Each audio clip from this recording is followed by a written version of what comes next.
Hello BookTube, it's Becky from Becky Writes. This is Becky Reads, and this is a vlog. I'm doing my vlog through Diverseathon reading. Today I've been listening to the audiobook of Hidden Figures. I went and saw the movie yesterday. It was awesome. Go see it. It is so fantastic. It's very different from the book. It takes only a couple of years, like a very short period that the book covers like 2 decades and the movie covers about a year. But I'm listening to the audiobook. I'm really enjoying it. I have also been baking some cookies, as you can see. I love to bake. Baking is like a stress relief for me. I mean, eating all the baked goods results in being a little bit stressed about weight, but whatever. Baked foods are life. So I'm listening to Hidden Figures. I'm hoping to finish that today and then to start reading Colson Whitehead's Underground Railroad so I can join all of you guys in discussion. Hope you guys are doing well, and I will check in with you guys later. Bye. Hello BookTube, it's the morning of Monday, the 23rd, and I just wanted to sort of report in on reading stuff.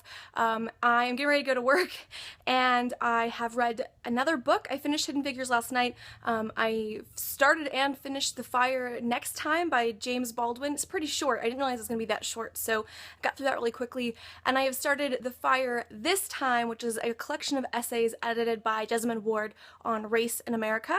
So I'm working on those. They're all audiobooks. I am a fiend for audiobooks. Hopefully I'm going to start Colson Whitehead's Underground Railroad today. I got sick last night because I have a digestive illness, so that kind of put a damper on that, but started those audiobooks and we'll just sort of see how things progress.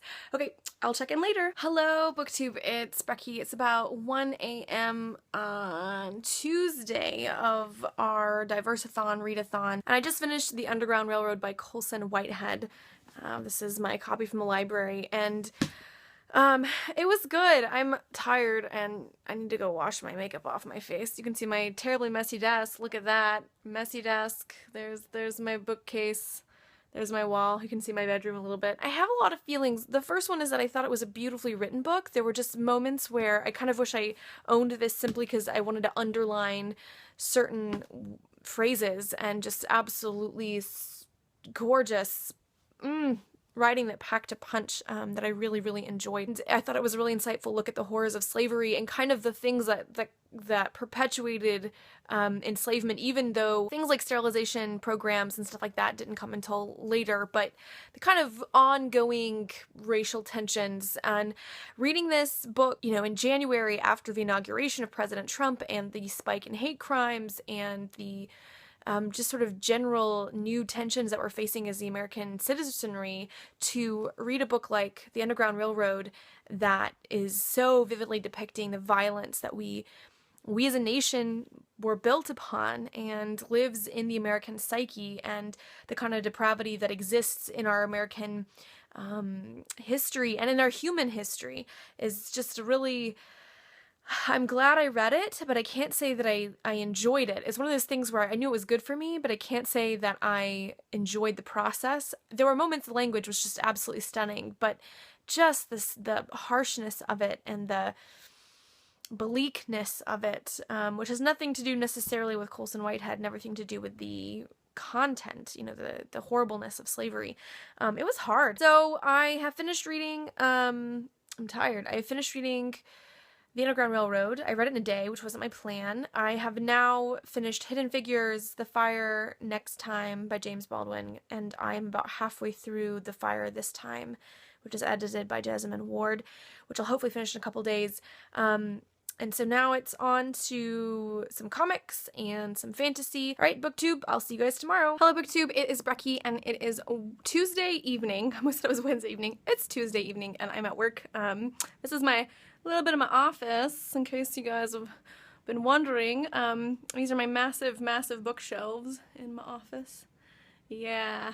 I have a really late day at work. It's currently 6:48 p.m. and I'll be here until about between 9 and 10, because I have events with my students, and so I am taking a quick dinner break, and I am going to be reading some Lumberjanes. I've read the first of the 4 comic bind-ups in here, so I'm going to try to get through and finish another one, if not the other 2, before I have to go to my next event at 7:15. I am almost finished with The Fire This Time, so I probably will finish that on my walk back home from work tonight. So this is just a check-in. I find myself really wanting to read books on race and particularly on the Black experience, and then I really want to read books on Islam and the Muslim experience in America because I feel like these are two communities that are being particularly marginalized right now. Trump is set to sign an executive order banning all refugee and immigrant statuses from Muslim majority countries, which is awful. Islamophobia is crappy, and it upsets me a lot.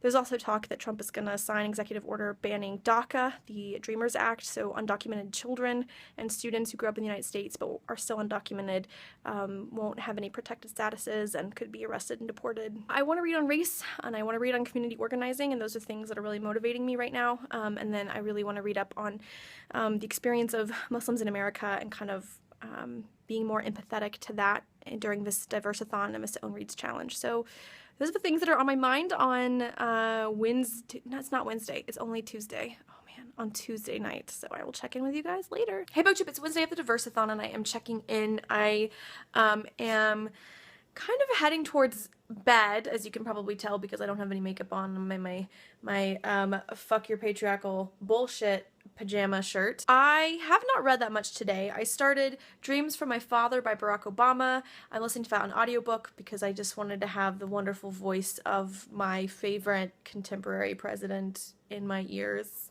to give me hope for life. And I've got about 15% of the way through that book, so I'll probably will finish that before the end of the week. I have not really started The Wrath and the Dawn. I don't know why I'm dragging my feet. I think I might try to go get some reading in. It is currently 10:07. I just made some black beans. Black beans have to soak and then you have to cook them if you make them from dried beans, and these took a really long time, longer than I was planning on, so it's later than I planned to be awake. And instead of reading, I was watching John Green do the 100 Days Fitness Challenge, which made me feel really bad about myself for eating cookies and not working out regularly. I did go to yoga today. But yeah, I did not read any of the things I was planning on reading today. The readathon has gone really well so far. I participated in the online discussion a little bit on Twitter today and thinking about why we read what we read and what makes us anxious. And I think for me, I keep thinking about when it comes to my critique of diverse books, do I critique authors, own voice authors, the way I would critique white writers, because I really want to support own voice authors? Like, am I giving them fair critiques? It's something that I've been thinking about. How do we critique a marginalized voice that needs critique? I've been thinking about this in terms of Colson Whitehead, because I don't think I was as hard on him as I would have been if it wasn't an own voice author, because the more I sit with it, the more I didn't love it. I gave it a 4-star review, and I'm feeling like it's more of a 3.5-star review. Some of it was gorgeous, but some of it I just felt was like, I don't know if I didn't like it because it was hard and it was challenging me, and so I'm still reacting to that, or if I didn't like it because I don't think it was as beautifully written as I had hoped for it to be, and I don't think he made as much of the railroad trope. And am I being more gentle in my critique because I don't want to be too hard on an own voice author, so I'm not being as hard as I would if it was a white author? Or am I really just reacting to the violence? I don't know. I've been thinking about this since the Twitter conversation that was today. All right, I'll see you guys soon. Hey BookTube, it is just about 1 a.m. on Friday morning, and I'm kind of checking in for Thursday and a little bit of a check-in for Friday. I have not been able to sleep well lately. I've been kind of anxious about the news. I think that's kind of my normal setting these days. I wanted to give you a bit of an update. I finished Lumberjanes last night. It was great. 5 out of 5 stars. Loved it. It was one of the funnier ones I've read. I have started The Wrath and the Dawn. I take the covers off, the flaps off while I'm reading them so they don't get destroyed. And I'm on, what page am I on? As of 1 a.m.